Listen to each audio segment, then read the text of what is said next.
Brought to you by Disney and Pixar's Lightyear. You know his name? Buzz! Buzz Lightyear! Now, discover his story. Only in theaters June 17th. Mission failure imminent. In 3. Grandma always said she believed in you. 2. 1. There was a big swirly too. I think I need a bag. No. Please record your last words. Do not vomit inside the vehicle. Do not vomit inside the vehicle.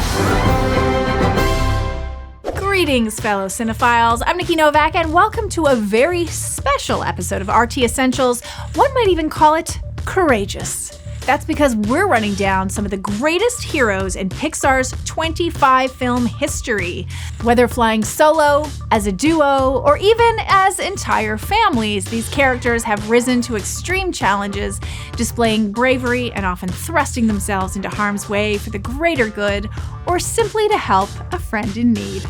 They've pushed us to the edge of our seats, they've made us laugh, and yes, caused some light sobbing too. Okay, fine, some very heavy sobbing. Hey, Up, I'm talking to you directly. And though a list of animated Disney heroes could go on to infinity, see what I did there, and beyond, you see what I did there, we're going to stick with just Pixar characters today. Plenty of incredible material there to work with. So without further ado, these are our selections for the greatest Disney Pixar heroes. Where's my cape? Woody and Buzz, Toy Story. I alone have information that reveals this weapon's only weakness. And you, my friend, are responsible for delaying my rendezvous with Star Command. You are a toy! Who better to start with than Woody and Buzz, the heroes of Pixar's first ever feature-length release, Toy Story. Though the two share an incomparable bond, one that is only strengthened throughout the four-film franchise, they weren't always simplastico. Woody was Andy Davis's favorite toy with his pull-string catchphrases and cowboy getup. But his position was jeopardized when Andy received the flashy new toy Buzz Lightyear, a Space Ranger superhero. At first, Woody felt threatened by Buzz's likability, going as far as trying to knock Buzz behind the desk but accidentally pushing him out of an open window in the process. Woody wasn't toying around, but the two were soon forced to set aside their differences when they got separated from Andy at Pizza Planet and ended up in the hands of Andy's malicious, toy-torturing neighbor Sid Phillips. It was in this moment that Woody and Buzz's collective bravery were first put to the test, and working together, they managed to pull off a dangerous escape.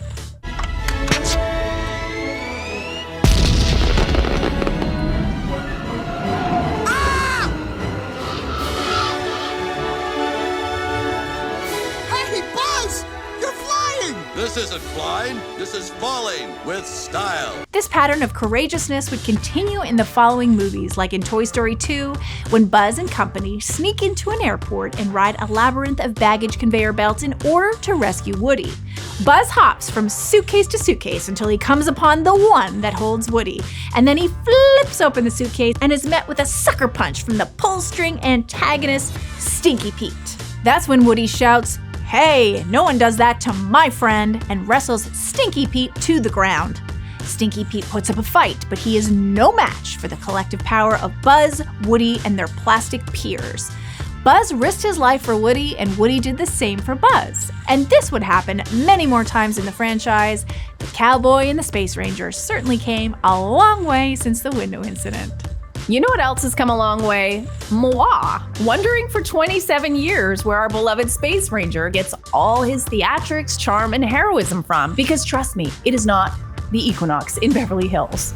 And I have tried. Well, if you ever pondered the same thing, get ready to space out because Disney and Pixar's Lightyear is coming in light speed to a theater near you this June. Ready, Captain Lightyear? Ready as I'll ever be, Commander Hawthorne. This is exciting. A new adventure. Lightyear is a spin-off of the Toy Story films and serves as an origin story for the character of Buzz, from whom the toy is based on. We'll follow Buzz on a time-traveling quest to return home when a test flight goes wrong, leaving him marooned on a hostile planet. Sucks. How long were we gone? Meow, meow, meow, meow, meow. 62 years, 7 months, and 5 days. What? And as he tries to fix the mistake that got him and his crew there in the first place.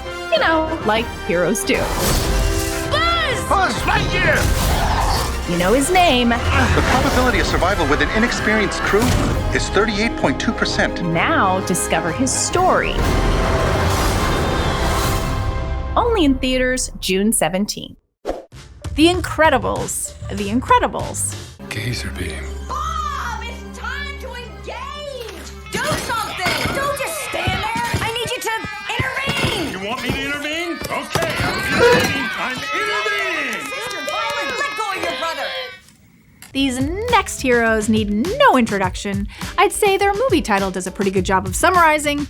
I'm, of course, talking about the Pars family from the 2004 film The Incredibles. There's Bob, aka Mr. Incredible, Helen, aka Elastigirl, and then their eldest child, Violet, the second child, Dash, and their infant son, Jack.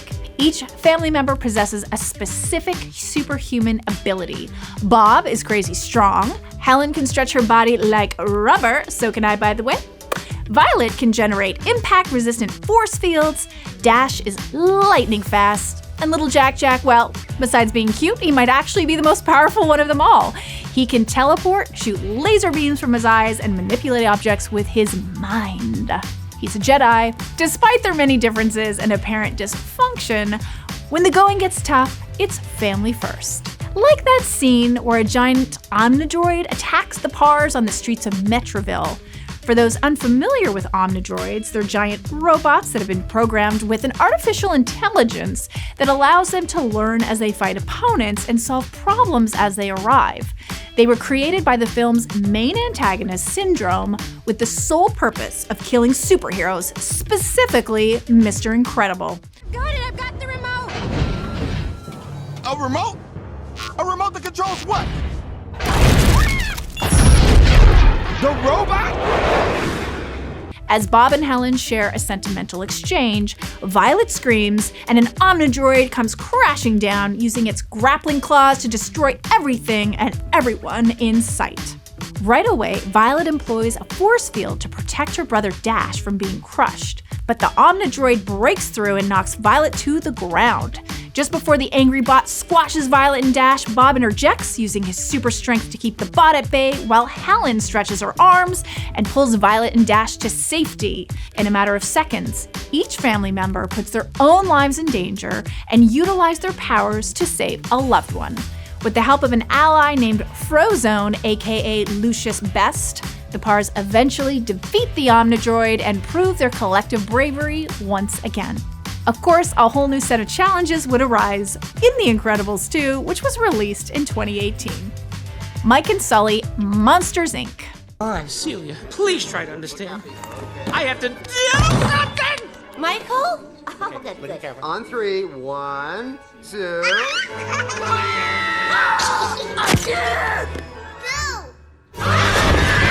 Not all monsters are malicious. In fact, James P. Sullivan, aka Sully, and Mike Wazowski from Monsters, Inc. are pretty stand-up guys. Yeah, they spend a solid chunk of their time terrorizing children, but that doesn't mean they aren't chock full of personality and likable attributes.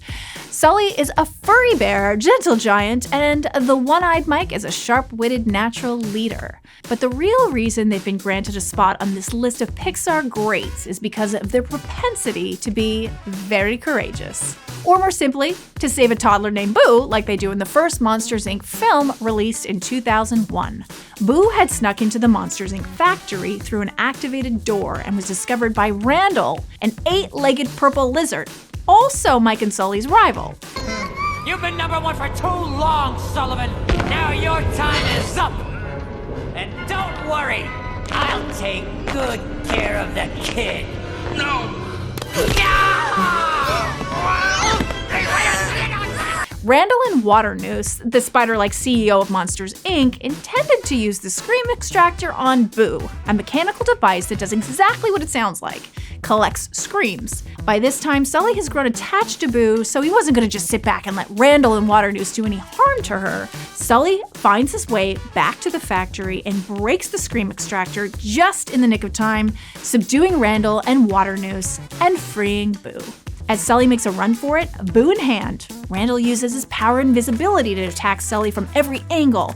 Sully takes a serious beating but then runs into Mike, who, ignorant of Randall's onslaught, expresses to Sully that the two of them are a team and nothing is more important than their friendship.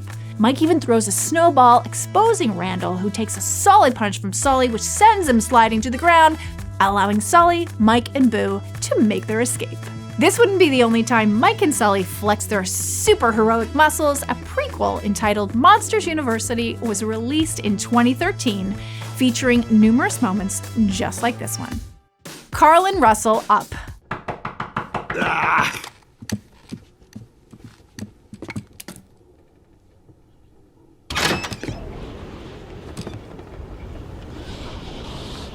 Ah! Hi, Mr. Fredrickson. It's me, Russell. What are you doing out here, kid? All right, get your tissues ready, folks. It's time to talk about Carl and Russell, the main two characters from the 2009 film Up, co-written and directed by the great Pete Docter. Carl is an elderly widower who had made a promise to his wife Ellie before she tragically fell ill and passed away. That promise? To travel to South America and build a house that overlooks Paradise Falls. When Carl is labeled a menace to society after accidentally striking a construction worker, he decides to keep Ellie's promise by tying thousands of balloons to his house and creating a makeshift airship that he can fly to South America. This is where Russell comes into play. Russell is an 8-year-old boy who had visited Carl in hopes to earn his final merit badge by helping the elderly. Russell becomes an accidental stowaway, and before Carl can get rid of him and send him home, a storm hits and they're propelled far, far away. Now, when you get up there, go ahead and hoist me up. Got it? You on the porch yet?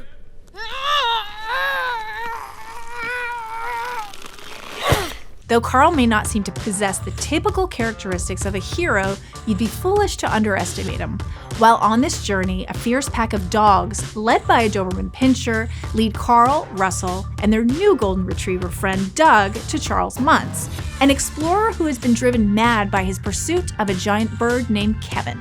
Okay, I know it all sounds ridiculous, but this is Pixar, so we can suspend our disbelief for just a little bit, just for the sake of adventure. Anyway, all of this culminates in a scene where Carl must battle Muntz in order to save Kevin. The two elderly men exchange blows, Muntz swinging his fancy sword at Carl, who strikes back with his tennis ball-capped cane. Carl manages to get away from Muntz and lead Kevin up the side ladder of Muntz's swing blimp thousands of feet up. It's a dangerous mission, and Carl doesn't relent until Kevin is safe and they can return to save Russell as well. Nemo, Finding Nemo. The meeting has officially come to order. Let us all say the pledge. I am a nice shark, not a mindless eating machine. If I am to change this image, I must first change myself. Fish are friends, not food. Except stinking dolphins. Finding Nemo was Pixar's 5th full-length film and features the heroic titular clownfish Nemo. Nemo gets separated from his father Marlin when he swims too close to the water's surface and gets caught by a diver, all while trying to prove himself. Now Marlin must set out to find his son, along with the help of a blue reef fish named Dory. Though Marlin's bravery is apparent, fighting off sharks, jellyfish, and a myriad of ocean dangers, it's Nemo's actions that prove to be worthy of commendation. So much of this film is predicated on Nemo's own journey to independence and his father's fears of letting his son be his own person, or fish, as I should say. So, which one is it? I'm from the ocean. Ah, the ocean. The ocean! He hasn't been decontaminated yet! Jacques! Oui. Clean in! Oui. Ocean! Ouh, la mer! Bon. Voilà, he is clean. It takes a crazy, unfortunate series of events for Nemo to be given the opportunity to rise up and reveal his true character, and his biggest challenge of all is presented in this one nail-biting scene towards the end of the film. Nemo finally reunites with his father after an arduous adventure, but just as we're ready to shed those happy tears and rejoice and have the movie end, Dory gets trapped in a fishing net with a giant school of groupers. As Dory is pulled up towards the giant vessel, Nemo doesn't hesitate to swim down after her despite Marlin shouting with disapproval. Nemo squeezes into the net with Dory and instructs all the fishies to swim down, but Marlin is rightfully terrified to lose Nemo again. This is when Nemo looks his father in the eyes and assures him, "I can do this," to which Marlin replies, "You're right, I know you can." It's in that moment we see Nemo's true bravery and the climax of his character arc. He's no longer the scared little fish that his father can't let out of his sight. He's now a hero with lifetimes of experience and knowledge. Marlin, Nemo, Dory, and the groupers manage to snap the fishing net off the boat and break free, swimming to safety. I know. I'm not crying, you're crying. I actually gave myself chills saying that. That was pretty good. Joy and sadness. Inside Out. Do you ever look at someone and wonder what is going on inside their head? Did you guys pick up on that? Sure did. Something's wrong. We're gonna find out what's happening, but we'll need support. Signal the husband.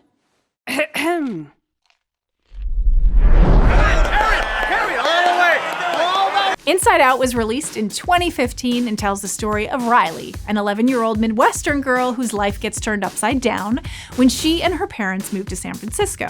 Her 5 major emotions are personified, and throughout this life-changing event, we get to know the next courageous characters on our list, joy and sadness. Joy is the main emotion that lives inside Riley, endlessly happy and filled with energy. She keeps the team of emotions moving along with her optimism and lightheartedness. Sadness is the deuteragonist, the depressive voice of reason that is often led by angst. You are my map. Let's go. Lead on, mind map. Show me where we're going. Okay, only I'm too sad to walk. Just give me a few hours. Joy and sadness may be opposites, but that doesn't mean they aren't equally important, and the two learn to work together for Riley's well-being. In the headquarters of Riley's mind, Joy loses control of the operation and sadness is MIA. This leaves fear, anger, and disgust at the helm. As a result, Riley builds resentment and lashes out at her parents. But Joy won't just sit back and let things continue in this way, and in one scene toward the film's end, she aggressively pursues Sadness and brings her back to headquarters. At first, Sadness flees and insists that Riley is better off without her, but Joy manages to capture Sadness and bring her back where she belongs, give or take some speed bumps. The two work the console together, creating new core memories for Riley and inspiring her to accept her new life in San Francisco. Wall-E. Wall-E.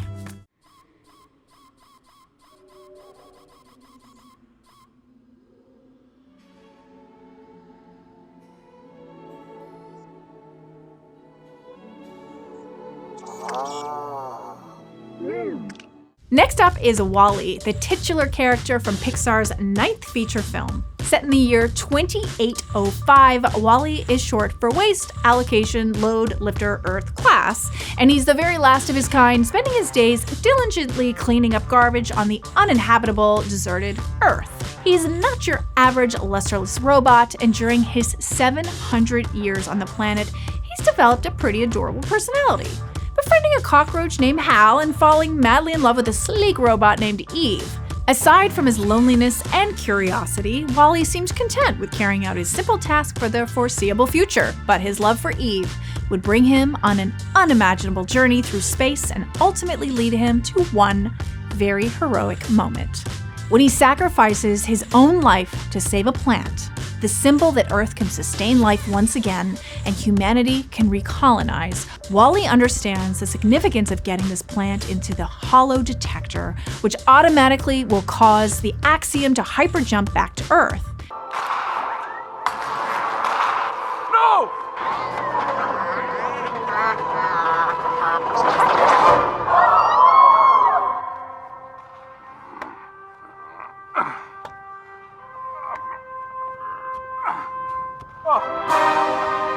The Axiom is a spaceship that hosts the overindulgent human population, and it's controlled by Otto, an evil robotic autopilot.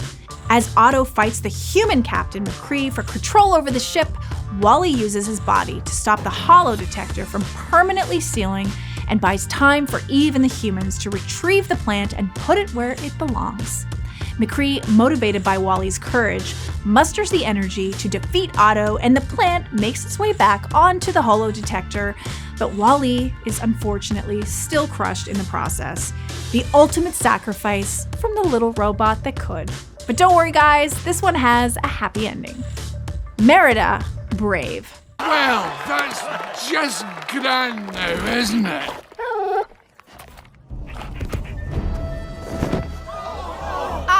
Merida, and I'll be shooting for my own hand. What are you doing? You can't name a movie brave and not feature at least one heroic character. This time it's Merida, the first ever Disney princess created by Pixar. That was my best Sean Connery impression. Merida is the 16-year-old Scottish daughter of Queen Eleanor and King Fergus, and the eldest sister of Harris, Hubert, and Hamish. She is headstrong and free-spirited and challenges the expectations set forth by her powerful parents. Merida is a skilled archer, possibly one of the most skilled in her kingdom, and mix that with her sword-fighting prowess and we've got a legend in the making. It's no surprise that when her mother was in danger, Merida doesn't hesitate to risk her own life to save her. But the scene I'm referring to isn't so straightforward. You see, a witch had cast a spell on Merida's mother, Eleanor, and turned her into a black bear, as you do. And Merida's father, King Fergus, just happens to be a bear hunter. Get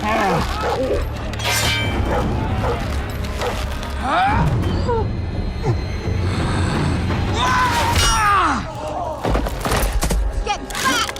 That's my mother! Are you mind, lass? Fergus mistakes his wife Eleanor for the sinister antagonist bear Mordu, and along with his clan of soldiers captures Eleanor and plans to kill her. With Eleanor the bear tied up, Fergus approaches, raising his sword high above his head and striking down with extreme force.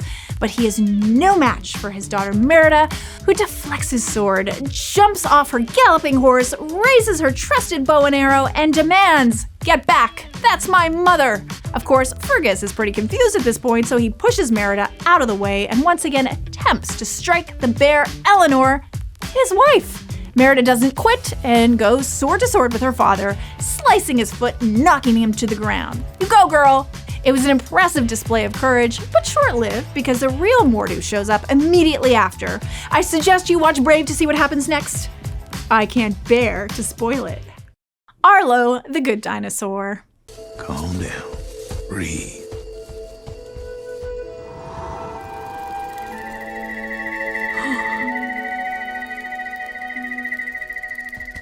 Sometimes you gotta get through your fear to see the beauty on the other side.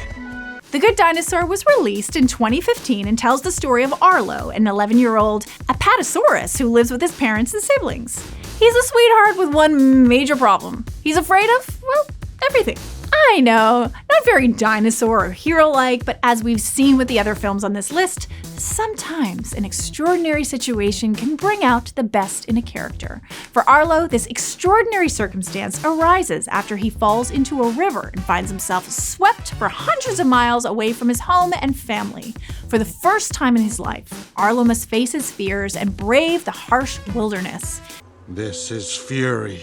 He protects me from the creatures that crawl in the night. This is Destructor. She protects me from mosquitoes. This is Dream Crusher. He protects me from having unrealistic goals. It's during this journey that he develops an unlikely relationship with a human boy named Spot, who really believes in Arlo, and rightfully so. Because in one fell swoop and in one scene, Arlo proves that he's not the fear-ridden sauropod everybody believes him to be, and he saves his friend Spot. Spot had found himself cornered by a group of carnivorous pterodactyls on the bank of a river, clinging to a tree stump. Arlo hears Spot's cries for help and races over, charging and knocking a couple of the winged enemies into the water. But then they gang up on Arlo, who uses all his might to fight them off while also making sure Spot is safe. Arlo lets out a mighty roar, allowing Spot to jump up and bite his assailant. Just when things are looking up, a landslide crashes into the river and causes a giant wave. Arlo leaps into the water to rescue Spot as the two helplessly fall down a steep waterfall. Arlo then drags Spot to the shore and anxiously holds onto his friend until he awakens. Arlo went from being terrified of everything to risking his life for a friend. He is, in fact, a good dinosaur. Joe Gardner, Soul. 22 has been at the U Seminar for quite some time and has had such notable mentors as Gandhi, Abraham Lincoln, and Mother Teresa. I made her cry. Ignore that. Put me down. We're truly glad to have you here, Dr. Borgenson. And last but certainly not least on this list is Joe Gardner from 2020's Soul, Pixar's first film to feature a black lead. Joe is a middle school band teacher whose life hasn't exactly gone the way he expected it would. His passion for jazz knows no bounds, and he's an excellent musician, but desperately needs to catch a break, like so many of us. Unfortunately, just as Joe's big break seems to be happening, he falls down a manhole and finds himself as a soul heading into the great beyond. Joe had come so close to fulfilling his dream, and he isn't willing to die, so he tries to escape, but finds himself in the great before, which is where unborn souls match with mentor souls to prepare them for life. This is when Joe meets 22 and is mistaken for her mentor.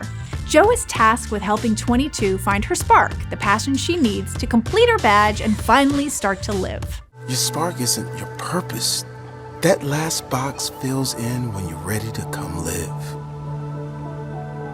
And the thing is, you're pretty great at jazzing. Toward the end of the film, after Joe realizes he's failed 22, he ventures back into the zone to find her, which he eventually does. Only 22 is now a lost soul, bound by the harsh cynicism that has been drilled into her by many mentors, including Joe himself. Joe manages to connect with 22 using a maple seed to remind her of the wonderful experiences she had on Earth. These actions restore 22 to normal, and she is escorted out of the great before and back to Earth. Joe accepted that by doing this, he was forfeiting his own life and would have to venture to the great beyond. Fortunately, his good deed was recognized, and Joe was granted another shot at living. And there you have it, our selections for the greatest Disney Pixar heroes. Of course, we couldn't include every Pixar character. They're all heroes in my heart. They all belong on this list, but listen, there's plenty of more episodes of RT Essentials coming your way, so I'm sure we'll eventually get there. Thanks again for tuning in. I'm Nikki Novak. And remember, if you need a hero this summer, catch Disney and Pixar's Lightyear, only in theaters June 17th.